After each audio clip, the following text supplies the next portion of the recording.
Hey, what's up and welcome back. Today I'm excited to go to 1986 to reload No Retreat, No Surrender. I know my brother and I watch this movie like every day. It has Van Damme's first appearance, and I need to get this back in the brain vault. Don't forget to like and subscribe, otherwise I might be sad, I don't know, I'm very sensitive. So let's revisit No Retreat, No Surrender. He was minding his own little lightning storm when them both came down. Something's wrong, all the movie knowledge gone, so he reloading the list. The new brain, who dis? We start out in a karate dojo in California, where these kids are learning to stop the bully abuse after their moms cut their hair. And right away we find out that the sensei's son, Jason, is both a big Bruce Lee fan and super extra. What are you doing? What the hell, man? One night, the dojo mafia shows up to take over. That's not a joke that I wrote. This is a mafia that owns dojos and they want this one next. But Dad isn't interested. And he lets them know, is this guy okay? I don't want to waste any more of your time. Meaning? Maybe it's nothing. That's not it. I won't join.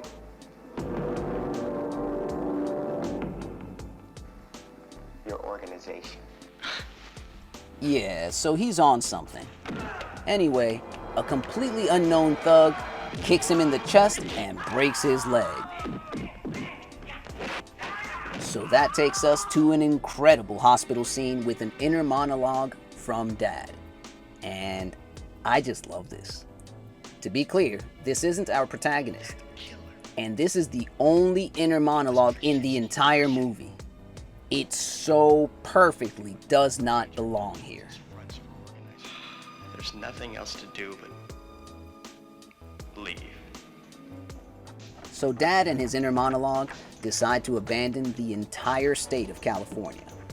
He moves the family to Seattle, and Jason still hasn't taken his medicine. Come on, man, get it together. Dad's having a really hard time. We meet RJ, and RJ is dope. He does sweet basketball tricks on his bicycle, and he drops perfectly on-beat bars, and he breakdances. And he goes hard to impress new neighbors. No, let him finish. We also meet this guy, casually eating a layer cake with his good scratching hand. He's a bully character, and he's like super stealthy. Oh crap. Oh, they're gonna have to reload RJ's dance moves.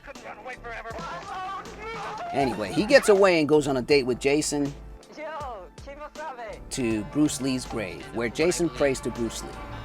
Thank you, Sensei Lee. Okay. So we head to a burger place where the bully is just going to town on a slab of burgers. He sees RJ in the parking lot, and that just spoils his whole appetite. He attacks RJ, but Jason gets him with a cheap shot. By the way, I'm pretty sure that's just ketchup on his forehead. That's not blood, right? Jason's not good yet. Anyway, Dad is mad about the fighting, and he sends his 28-year-old son to his room. And we get the most terrifying scene in this entire movie. What the hell is this music? I didn't add this. This is not me. What is going on here? I'm calling the cops, man. So, RJ takes him to a new dojo, but it turns out the stealthy bully is a student here. And he lies to the instructor about Jason. Hold on. Did he transfer the ketchup onto his headband? Whatever. So the instructor sets Jason up to fight one of their top guys, and Jason just gets handled. He and RJ run away, and Jason needs to clear his head. So he goes to the summertime pool party of this girl he likes in a button-up and tie like a normal person. And he gives her an unsolicited responsibility as a birthday present. This is not cool. Don't do this to people. Someone tried to give my kids a surprise bunny for Easter once, and they ended up owning a bunny. Don't do that. So the bully's here too, and it just so happens that the karate instructor likes the same girl Jason likes. And this is not Jason's day. He races to Bruce Lee's gravesite again, and I've got no place else to go. hey, this dude really needs help, I think. No one but you. He goes home and is still pouting about the savage beating he took, so he decides to do the rotten teenager thing and take it out on Dad. And I told you, didn't I? And this right here is the moment before the moment. This is a crossroads here. If you've ever pushed it a bit too far with your parents, you know exactly what I'm talking about. If you've been anything but a coward. There's nothing else to do but... That's it.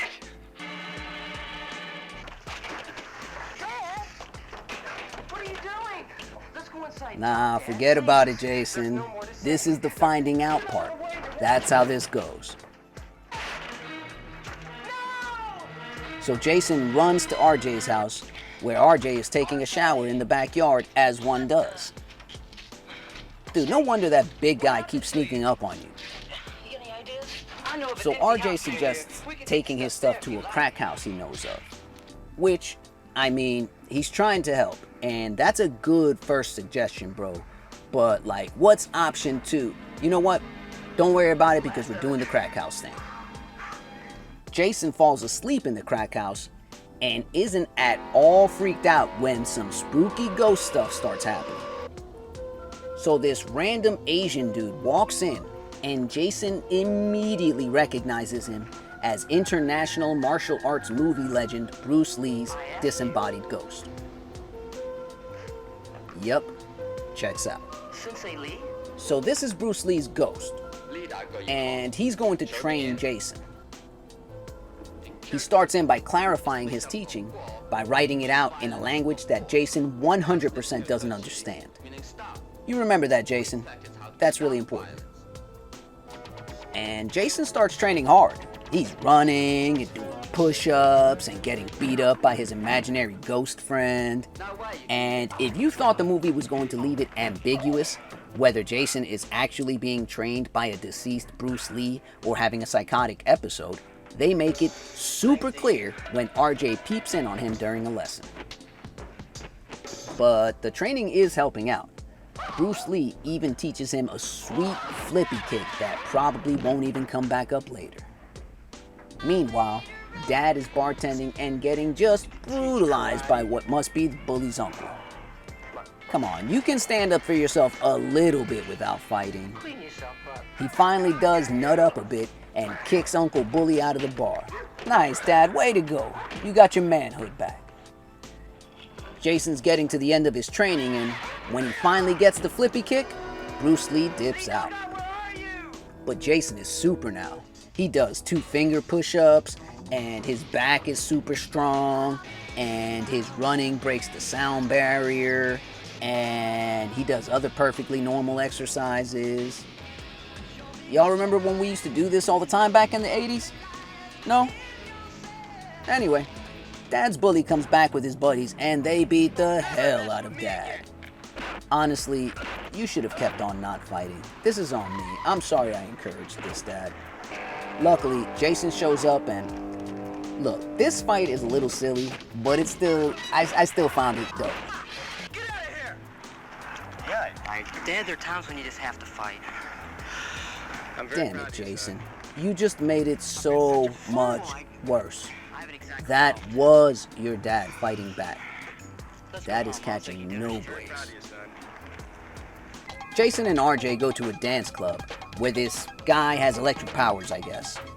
RJ completely ignores the signs that this couple is really going through something tonight, and he forces them to help him reunite Jason and the girl from the one scene. Kelly's her name. Kelly, I know her name. And that brings us to the big fight. The one girl's brother and the black dude and instructor guy are on a karate team and they're having a big karate fight. The Russian dojo mafia don shows up and wishes the other team luck. But that's just a clever ruse because he walks into the ring and tells everyone at this professionally organized karate competition that now the home team is only fighting Van Damme. He just grabs the mic and announces it, and now this is happening. Everyone's going along with it. The lighting guy highlights when Van Damme shows up with day laborers. They keep taking tickets at the door. They don't care. Check it out. He's got gloves on. We're good. Ref comes back over. They even reset the scoreboard and ring the bell. And Van Damme manhandles the instructor guy. It was pretty satisfying. And then he releases his first super split on the world. The black guy does really well. He's pretty sweet. But I think he died. The bunny girl's brother is last up, and this is actually a really good fight. He really holds his own. They even make it into round 2. He does. What's up with this ref's hair? What's going on here? I don't know what I'm looking at. In round 2, it's not so good for the brother. This guy gets tenderized. And when his sister tries to hit Van Damme with a chair, he grabs her up and Jason jumps in. I'm not gonna lie, I still love this fight. He does all kinds of good stuff. But the Russian gets the upper hand and almost kills him when RJ does the little hand drum and Jason comes back. No retreat! No surrender! Flippy kick. And I got kind of pumped when they started shouting his name. Hell yeah. And that's it on this movie. They just lift him up on their shoulders and credits. And they brought everyone back for this shot. Dad's back there, bully dude, the ref's hair. It turns out that kick didn't kill the black guy. There's even random toddlers in here. And that is no retreat, no surrender. I knew this one needed to be reloaded. I think I took this in differently as a kid, but I still loved it. The characters and premise were super realistic. This is exactly how I imagined it would go if Bruce Lee's ghost haunted me. I'm keeping this one in the memory banks. Thanks so much for being here with me, and don't forget to like this video, share it with your friends, and subscribe to the channel. Your country is counting on you. Don't let us down. Thank you again. I love each of you personally and mildly uncomfortably, but that's mainly just because of the brain stuff from the lightning at the beginning. You remember. Until next time. You brain, do this.